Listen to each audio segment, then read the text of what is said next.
Devocional Vida com Propósito, dia 25. Transformado pela aprovação. Estão produzindo para nós uma glória eterna, que pesa mais do que todos eles. 2 Coríntios 4, 17. É o fogo do sofrimento que produz o ouro da santidade. Madame Guyon. Deus tem um propósito por trás de cada adversidade.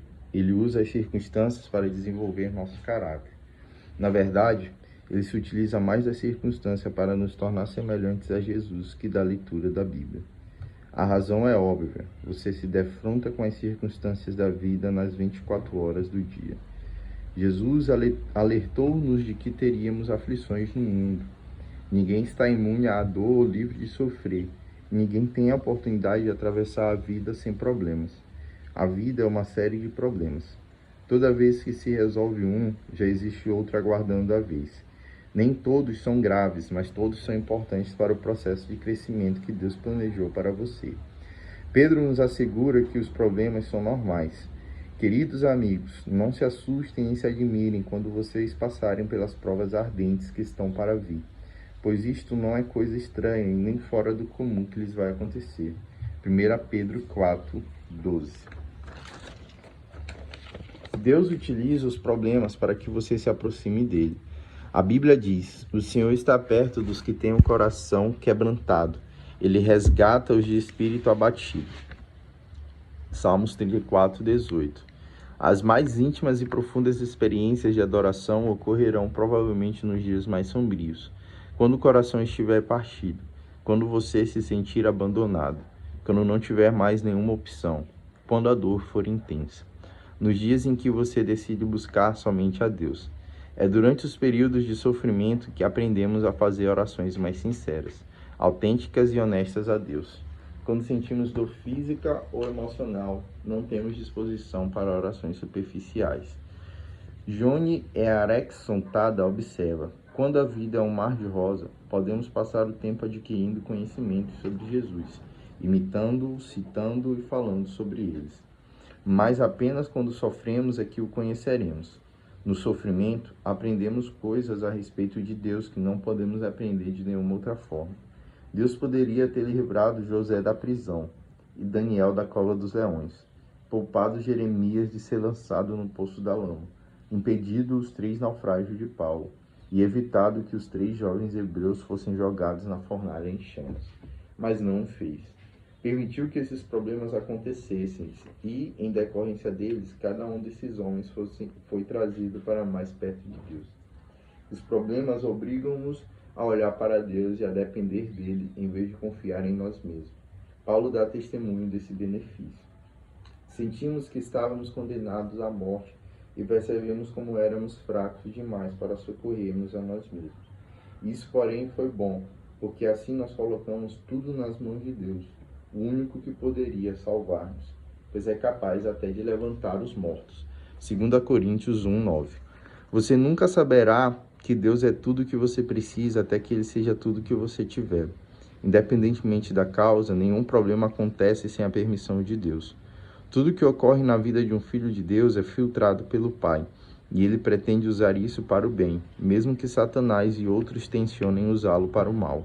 Se o Senhor tem controle total da situação, os acidentes são apenas circunstâncias do plano dele para a sua vida, como todos os dias de sua existência foram escritos no calendário de Deus antes que você nascesse. Tudo que acontece com você tem significado espiritual. Tudo. Paulo explica por quê. Sabemos que Deus determina que tudo coopere para o bem de todos aqueles que amam a Deus e são chamados segundo o propósito que tem para eles, porque Deus conhecia os seus de antemão e os escolheu para se tornarem semelhantes a seu Filho. Romanos 8, 28 e 29. Compreendendo Romanos 8, 28 e 29. Essa é uma das passagens bíblicas mais incompreendidas e equivocadamente citadas. Ela não diz: Deus faz com que tudo saia da forma que eu quero. É óbvio que isso não pode ser verdade. Também não diz: Deus faz com que tudo neste mundo tenha um final feliz. Isso também não é verdade. Há muitos finais infelizes nesse mundo. Vivemos um mundo caído. Somente no céu tudo é perfeito, da forma que Deus quer. É por isso que somos orientados a orar: seja feita a tua vontade na terra, assim como é no céu. Para compreender inteiramente Romanos 8, 28 e 29, você deve examinar frase por frase. Sabemos. Nossa esperança em tempos difíceis não é fundamentada em pensamentos positivos, em anseios ou num otimismo natural. É uma certeza que se fundamenta na verdade de que Deus tem pleno controle do universo e ama todos nós.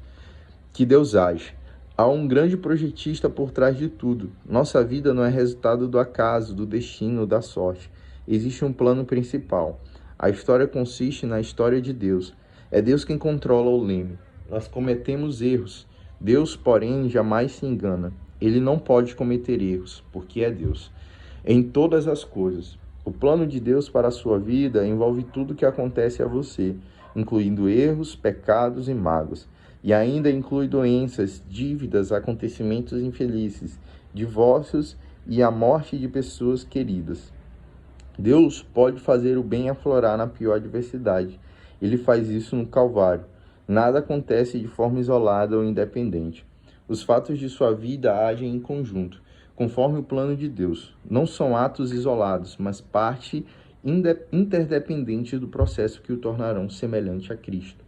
Para fazer um bolo, você utiliza farinha, fermento, ovos, açúcar e óleo. Comidos isoladamente, os ingredientes podem ter sabor bastante desagradável, mas asse-os juntos e se tornarão deliciosos. Se você entregar a Deus todas as suas experiências horríveis e desagradáveis, Ele as misturará para que se tornem agradáveis, para o bem. Isso não quer dizer que tudo na vida seja bom. Grande parte do que acontece no nosso mundo pode ser caracterizada como mal e cruel.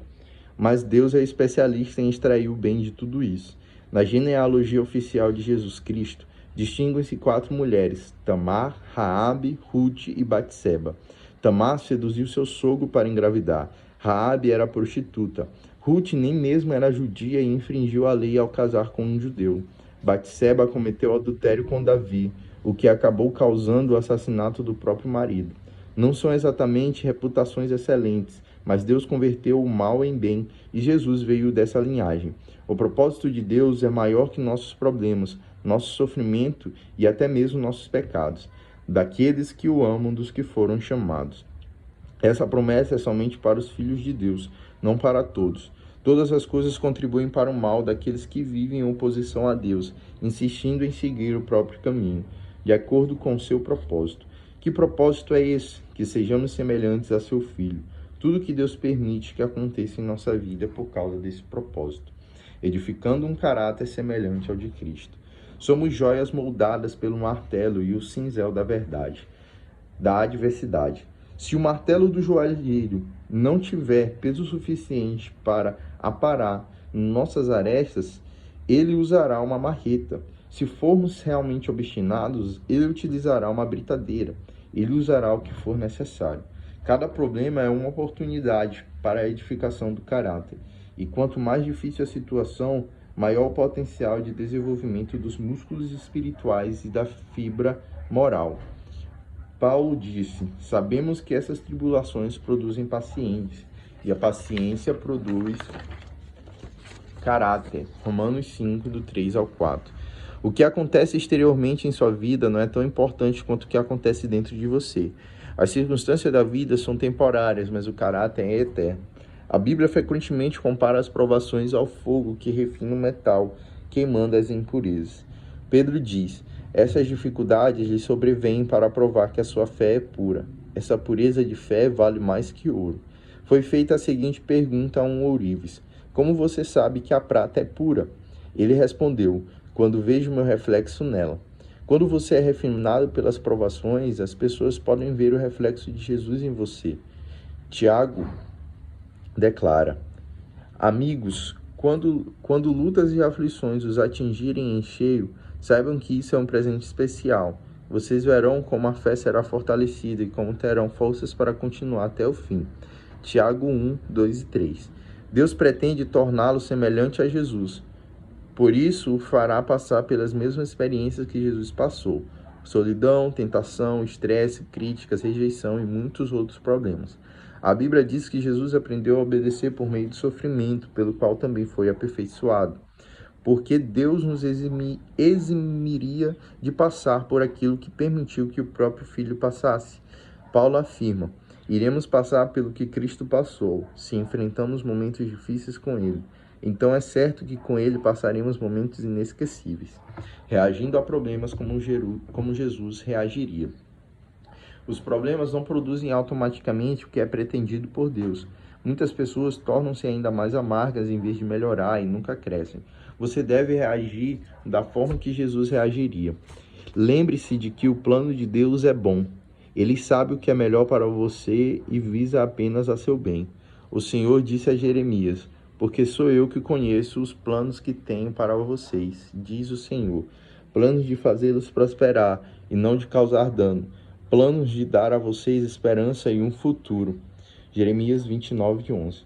José compreendeu essa verdade quando, falando aos irmãos que o haviam vendido como escravo, disse: vocês planejaram mal contra mim, mas Deus o tornou em bem para que hoje fosse preservada a vida de muitos. Gênesis 50:20. Ezequias expressou o mesmo sentimento em relação à doença que ameaçava tirar-lhe a vida. Foi para o meu próprio bem que passei esse período difícil. Isaías 38:17. Sempre que Deus disser não ao seu pedido de alívio, lembre-se de que Ele está fazendo o que é melhor para nós. Está nos treinando para que possamos viver de acordo com seu santo propósito. É vital que você se mantenha concentrado no plano de Deus, não no problema ou no sofrimento.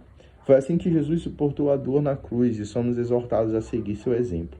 Mantenha um olhar firme em Jesus, nosso líder e orientador. Ele esteve pronto a padecer uma morte vergonhosa na cruz por causa da alegria que sabia que depois ia ter. Corrie ten Boom, que sofreu no campo de concentração nazista, explica o poder do foco. Se você olhar para o mundo, ficará aflito. Se olhar para você mesmo, ficará deprimido. Mas se olhar para Cristo, descansará. O foco determinará seus sentimentos. O segredo da resistência é lembrar-se de que o sofrimento é temporário, mas a recompensa será eterna.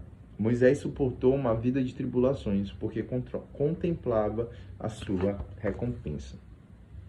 Paulo suportou as adversidades da mesma forma. Ele declarou: nossas presentes aflições são muito pequenas e não durarão muito, e ainda produzem para nós glória imensurável que durará para sempre. 2 Coríntios 4:17. Não se renda às considerações de curto prazo. Mantenha o foco no resultado final. Se participamos da sua glória, precisamos participar também do seu sofrimento.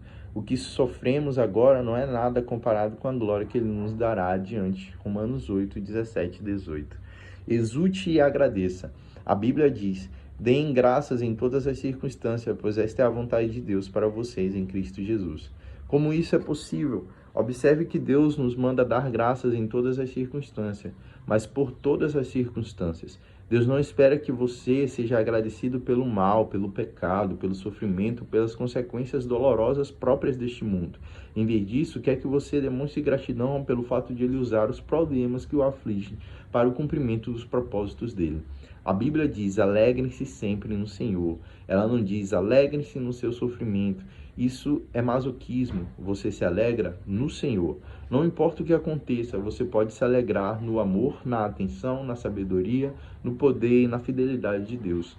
Jesus disse: alegrem-se quando isso ocorrer, pois há uma grande recompensa esperando por vocês no céu. Lucas 6:23. Nós também podemos nos alegrar ao saber que o Senhor passa pelo sofrimento junto conosco. Não servimos a um Deus alienado que se mantém distante de nós, tentando nos motivar com frases feitas. Ao contrário, Ele participa de nosso sofrimento. Jesus fez isso na encarnação e hoje é seu Espírito quem opera isso em nós. Deus jamais nos deixará sozinhos. Recuse-se a desistir. Seja paciente e persistente. A Bíblia diz: entendam que os problemas vêm para lhes testar a fé e gerar em vocês perseverança. Mas deixem que esse processo continue até que a perseverança se desenvolva completamente. E descobrirão que se tornarão homens de caráter maduro, de integridade, sem nenhum ponto fraco. Tiago 1:3-4. A construção do caráter é um processo lento. Sempre que tentamos evitar ou escapar das dificuldades da vida, criamos um atalho no processo, atrasamos nosso crescimento e, na verdade, acabamos experimentando um sofrimento ainda pior, algo inútil que acompanha a negação e a rejeição. Quando você compreende as consequências eternas do desenvolvimento do caráter, faz menos orações do tipo, consola-me, faz com que eu me sinta melhor, e mais do tipo, renova-me, use essa situação para tornar-me mais semelhante a ti. Você sabe que está amadurecendo quando começa a perceber a mão de Deus nos acontecimentos aleatórios e confusos e nas circunstâncias da vida aparentemente sem sentido. Se você estiver enfrentando algum problema neste momento, não pergunte, por que eu? Em vez disso, pergunte, o que queres que eu aprenda? Então confie em Deus e siga fazendo o que é certo. Vocês precisam perseverar, permanecer firmes na aliança de Deus para alcançar o aperfeiçoamento prometido. Hebreus 10, 36. Não desista, cresça.